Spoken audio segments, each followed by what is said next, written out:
Bismillahirrahmanirrahim. Alhamdulillahilladzi tasafa bil izzi wal ghina wal qudrati wal quwwati wal kibriya. Asyhadu an la ilaha illallah wahdahu la syarika lahu rabbul baraya. Wa asyhadu anna sayyidana Muhammadan abduhu wa rasuluhu khairul wara. Allahumma salli wa sallim wa barik ala sayyidina Muhammadin sayyidil mursalin wal anbiya wa ala alihi wa sahbihi al-atqiya wa dhurriyyatihi wa atba'ihi ila yaumil baqa, amma ba'd. Yang kita hormati dan kita cintai para habaib, para alim ulama, para muhibbin, hadirin hadirat rahimakumullah. Alhamdulillah, puji dan syukur kita haturkan kehadirat Allah Subhanahu wa ta'ala, yang mana pada malam hari ini Allah Subhanahu wa ta'ala kembali mengumpulkan kita, mempertemukan kita di majelis yang penuh dengan rahmat dan berkah ini. Salawat dan salam untuk junjungan kita, kekasih Allah Nabi besar Muhammad sallallahu alaihi wasallam, dan seluruh keluarga, sahabat, zuriat dan pengikut beliau sampai hari kiamat nanti. Para muhibbin rahimakumullah, al-hikmatu tsaniyah wal 'ishrun ba'dal mi'ah min al-hikamil ataiyah. Qala al-imam Ahmad ibn Athaillah Sakandari rahimahullah wa nafa'ana bi ulumihi wa asrarihi. Hikmah yang ke-122 dari Al-Hikam, berkata pengarangnya Imam Ahmad bin Athaillah As-Sakandari rahimahullah, kun bi awsabi rububiyyatihi muta'alliqa wa bi awsabi ubudiyyatika mutahaqqiqa. Artinya, jadilah engkau dengan sifat-sifat ketuhanan bergantung, dan dengan sifat-sifat kehambaan engkau memastikan, menyatakan. Itulah terjemahnya hikmah yang ke-122 ini, agar kita bergantung dengan sifat-sifat ketuhanan dan menampakkan, menzahirkan dengan sifat-sifat kehambaan. Nah, para muhibbin rahimakumullah, awsafur rububiyah katsirah. Sifat-sifat ketuhanan itu banyak sifat-sifat ketuhanan itu. Bukan hanya 20, tapi lebih dari itu. Walakin taltaqi fi arba'atin, tetapi semua sifat Tuhan itu bertemu, terhimpun pada 4. Al-awwalu, yang pertama, al-ghina, kaya. Kaya itu adalah sifat dari Allah Subhanahu wa ta'ala, sehingga Allah itu disebut Al-Ghani, zat yang maha kaya. Firman Allah Subhanahu wa ta'ala, innallaha lahuwal ghaniyyul hamid. Allah itu sungguh maha kaya. Nah, para muhibbin rahimakumullah, Allah itu maha kaya dalam beberapa arti. Yang pertama, Allah itu maha kaya, artinya Allah Subhanahu wa ta'ala tidak memerlukan siapapun dalam menciptakan apapun. Allah menciptakan langit, bumi, tidak perlu kepada bantuan siapa jua pun. Allah menciptakan surga neraka, tidak memerlukan siapa jua pun. Allah menciptakan manusia, ada yang ahli surga, ada yang ahli neraka, tanpa ada minta bantuan saran, pendapat siapa jua pun. Jadi Allah itu maha kaya, tidak butuh siapapun. Nah, yang kedua, Allah itu disebut maha kaya. Andai kata seluruh manusia ini minta kepada Allah seisi dunia, lalu Allah berikan satu persatu, Allah berikan seisi dunia, sedikit jua pun itu tidak mengurangi, tidak mempengaruhi perbendaharaan Allah Subhanahu wa ta'ala. Tiap orang yang berdoa minta diberi oleh Allah, tiap orang yang minta diberi oleh Allah. Bermiliar-miliar manusia minta diberi oleh Allah, satu orang satu dunia. Nah, tidak berpengaruh dengan perbendaharaan Allah Subhanahu wa ta'ala. Nah, ini maha kaya, maha kaya.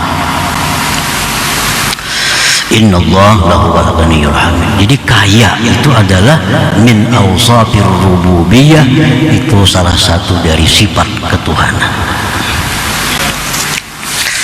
Wasani yang kedua al-izzu, kemuliaan. Kemuliaan. Kemuliaan itu adalah sifat ketuhanan. Allah Ta'ala, Allah berfirman, walillahil izzatu jami'ah. Bagi Allah kemuliaan itu seluruhnya, tidak ada sedikit pun tertinggal. Kemuliaan itu adalah milik Allah Subhanahu wa ta'ala. Para muhibbin rahimakumullah, mulianya Allah Subhanahu wa ta'ala tidak tergantung kepada orang yang tunduk dan patuh kepadanya. Andai kata seluruh alam semesta ini tidak taat kepada Allah, tidak taat kepada Allah, sedikit pun tidak mengurangi kemuliaan Allah. Andai kata seluruh alam semesta ini orang punya hati seperti Abu Jahal, sedikit pun tidak mengurangi kemuliaan Allah Subhanahu wa ta'ala. Nah, itu menunjukkan bahwa Allah itu sangat atau maha mulia.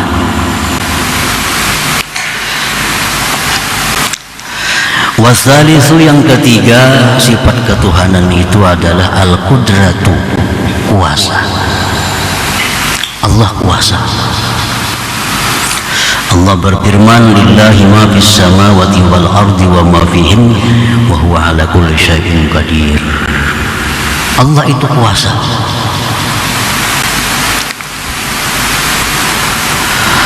Warabi' yang keempat, al-quwwatu, kekuatan. Kekuatan itu sifat Tuhan. Kekuatan sifat Tuhan.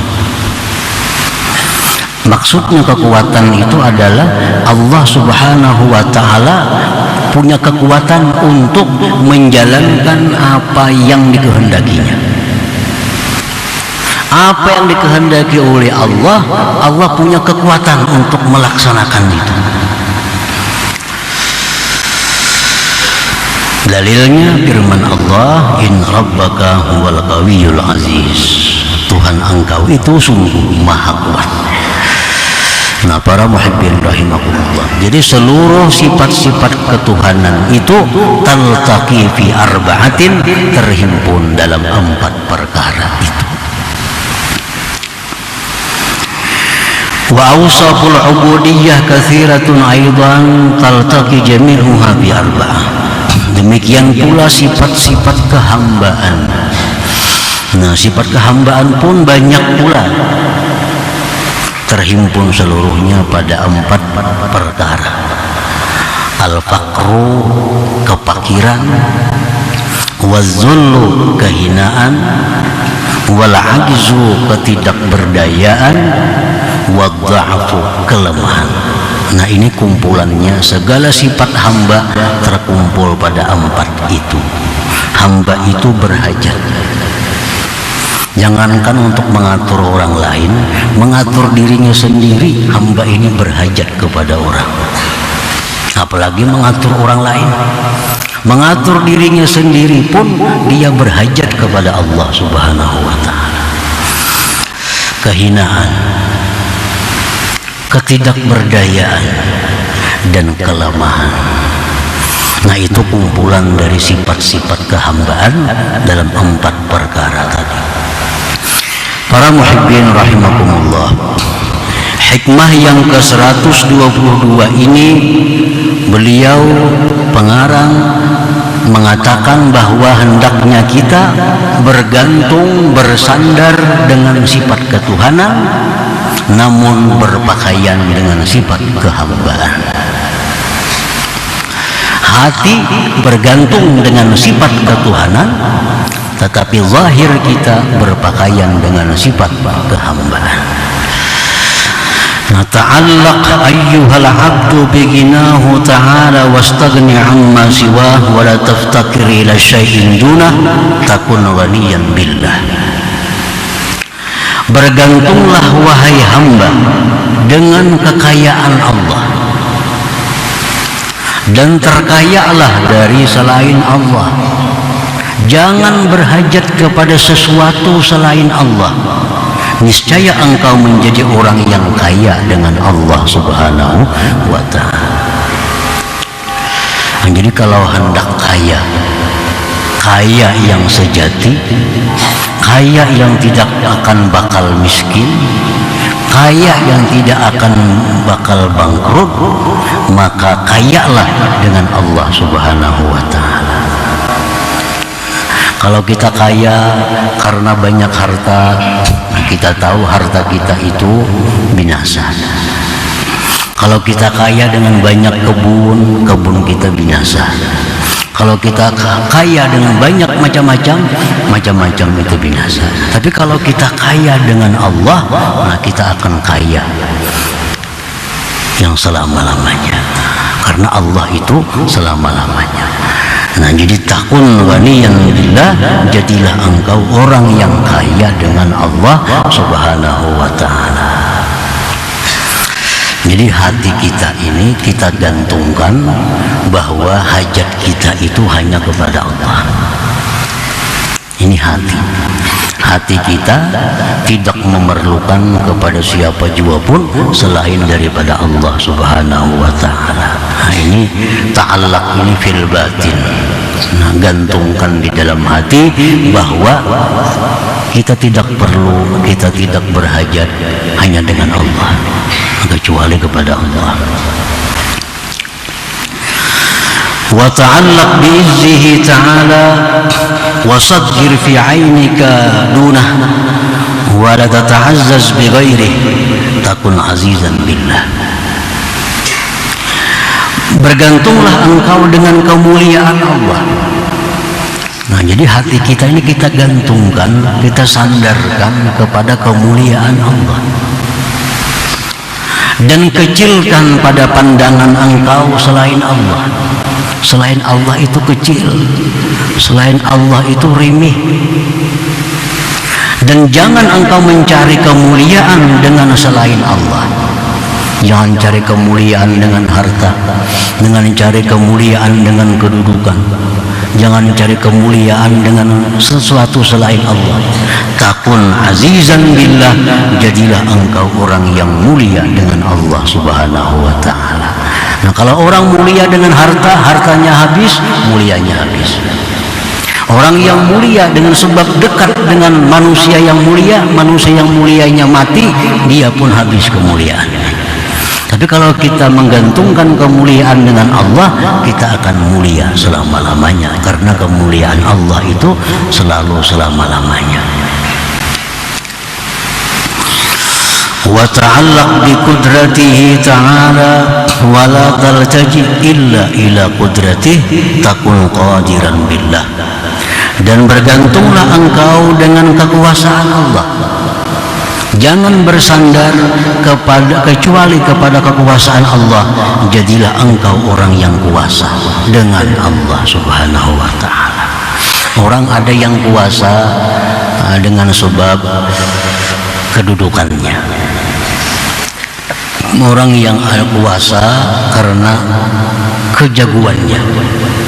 Ada orang yang kuasa dengan sebab lain sebagainya. Nah, kekuasaan dengan itu akan habis. Tapi kalau kita ini menggantungkan diri dengan kekuasaan Allah itu abadi. Nah, kita pun orang yang kuasa dengan Allah Subhanahu wa ta'ala. Wa ta'allaq bi quwwatillahi ta'ala, dan bergantunglah dengan kekuatan Allah. Wala tara quwwatan illa quwwatahu ta'ala, dan tidak kau lihat kekuatan kecuali kekuatan Allah. Takun qawiyan billah, niscaya engkau itu kuat dengan Allah Subhanahu wa ta'ala. Nah, para muhibbin rahimakumullah, jadi ini yang dimaksud oleh pengarang ini, bahwa agar hati kita ini hanya ketergantungan itu dengan Allah. Hati kita tergantung hanya dengan Allah. Kaya kita dengan Allah, mulia kita dengan Allah, kuasa kita dengan Allah, kuat kita dengan Allah. Nah, gantungkanlah hati kita demikian. Jangan hendak mulia dengan selain Allah. Jangan hendak kuat dengan selain Allah. Jangan hendak kuasa dengan selain Allah. Nah, itu maksudnya. Kun bi awsabi rububiyatihi muta'alliqah. Jadilah engkau dengan sifat ketuhanan itu muta'alliqah, bergantung. Para muhibbin rahimakumullah. Kemudian yang kedua, wa bi awsafi ubudiyatika mutahaqqiqah.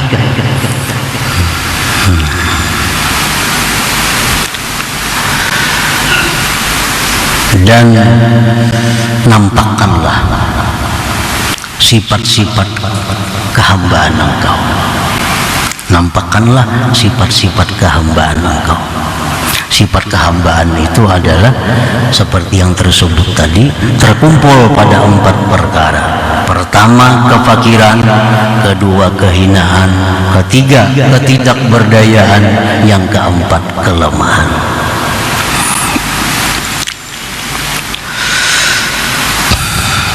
Wa tahaqqaq ayyuhal 'abdu zahiraka mulabisan bi awsafi 'ubudiyyatik.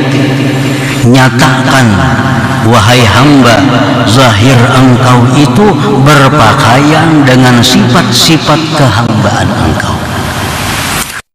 Nyatakan zahir kita ini berpakaian dengan sifat kehambaan. Minal fakri, daripada kefakiran. Nampakkan kefakiran kita kepada Allah. Nampakkan kefakiran kita, ketergantungan kita, keberhajatan kita kepada Allah. Wadalik, yang demikian, bi an tad'u Allah wa tas'alahu bitadarru', yang demikian dengan bahwa berdoa kepada Allah dan minta kepada Allah dengan bersangatan meminta. Nah, kita berdoa kepada Allah. Apa gunanya kita berdoa? Itu izharul faqr, menampakkan bahwa kita ini perlu kepada Allah Subhanahu wa ta'ala. Sebenarnya kita kada perlu berdoa. Allah sudah tahu apa yang ada dalam hati kita. Kita mau ini, mau itu, Allah sudah tahu. Tetapi kenapa kita disuruh berdoa kepada Allah? Allahumma inni as'aluka salamatan fid din. Ya Allah, hamba minta kepada engkau selamat dalam agama. Nah, itu izharul fakri, menampakkan kefakiran kita. Nah, menampakkan bahwa kita ini berhajat kepada Allah Subhanahu wa ta'ala. Nah, orang yang berpakaian dengan sifat ubudiyah, dia pasti akan sering berdoa kepada Allah Subhanahu wa ta'ala. Perkara doa itu kabul atau tidak kabul urusan di belakang. Perkara doanya diperkenankan Allah, ditolak oleh Allah, urusan belakang. Yang penting bahwa dia berdoa itu adalah menampakkan bahwa dia perlu kepada Allah Subhanahu wa ta'ala.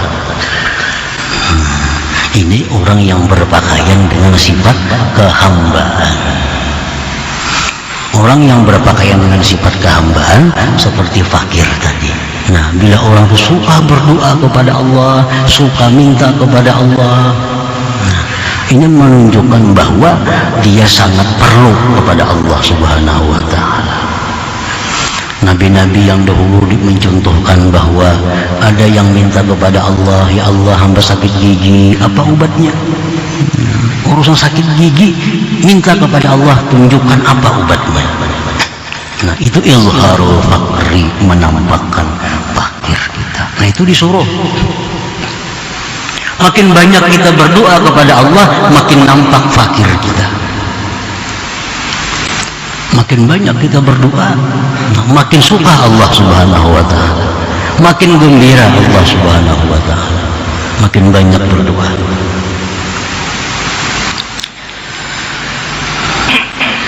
Wa minaz zulli bi an tatawadha'a 'ala Allah wa 'ala khalqihi. Dan nampakkanlah wahai hamba zahir engkau berpakaian dengan sifat-sifat kehambaan daripada kehinaan. Bagaimana kita menampakkan pakaian kehinaan kita? Dengan bahwa engkau tawadhu atas Allah dan atas makhluknya. Tawadhu atas Allah dan atas makhluknya. Salah satu tanda tawadhu kepada Allah itu tidak mendikte Allah Subhanahu wa ta'ala, tidak memilih atas Allah Subhanahu wa ta'ala. Ini tanda sebagian dari tawadhu. Dia tidak akan minta kepada Allah sesuatu yang sifatnya memilih.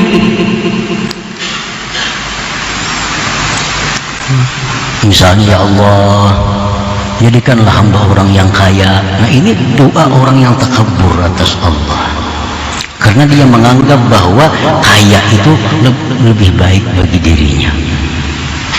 Mestinya doanya itu doa-doa yang diajarkan Rasulullah Sallallahu Alaihi Wasallam, karena doa yang diajarkan oleh Rasulullah itu contoh doa-doa orang yang tawadhu kepada Allah Subhanahu Wa Taala.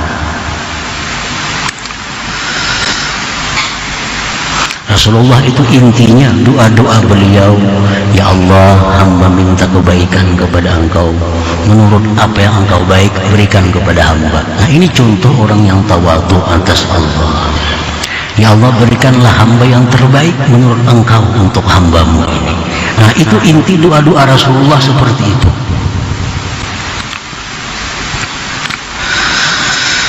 Bi anta tawadhu 'ala Allah wa 'ala khalqi, dengan bahwa engkau tawadhu atas Allah dan atas makhluknya. Tawadhu atas Allah, tawadhu atas makhluk. Rasulullah Sallallahu Alaihi Wasallam Sayyidul Mutawadhi'in, beliau penghulunya orang tawadhu. Tidak ada dalam alam semesta ini makhluk yang paling tawadhu daripada Rasulullah Sallallahu Alaihi Wasallam. Nah, itu menunjukkan apa? Menunjukkan bahwa beliau menampakkan, menzahirkan pakaian kehambaan beliau. Beliau dikatakan orang sahir. Muhammad itu tukang sihir. Apakah perkataan itu ditanggapi oleh Rasulullah? Beliau tidak menanggapi itu, tapi justru Allah yang menanggapi. Beliau dikatakan majnun, dikatakan orang gila. Muhammad itu majnun, Muhammad itu orang gila. Apakah beliau ada menanggapi pernyataan seperti itu?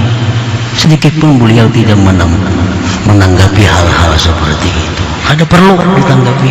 Dikatakan orang gila, dikatakan orang tukang sihir, dikatakan orang dukun. Itu Rasulullah.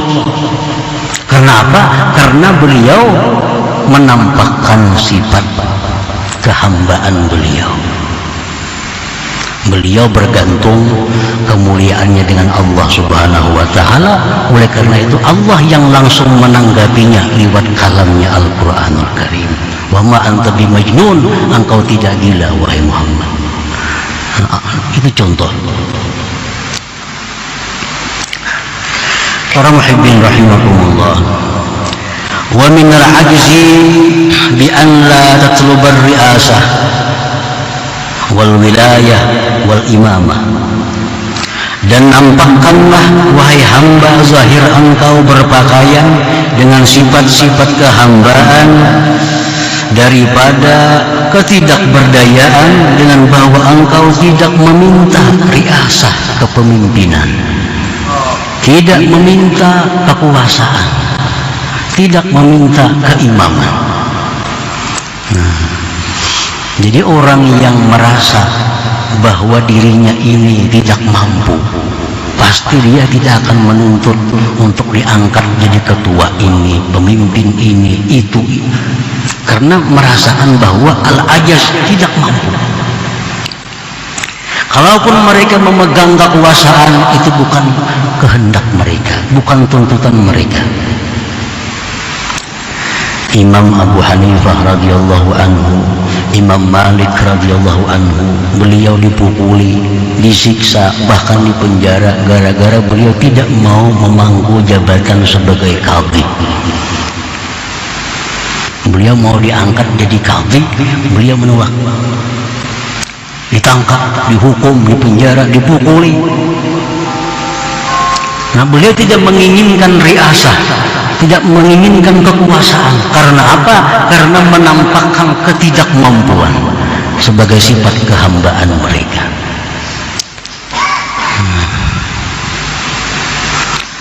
Nah, para muhibbin rahimakumullah.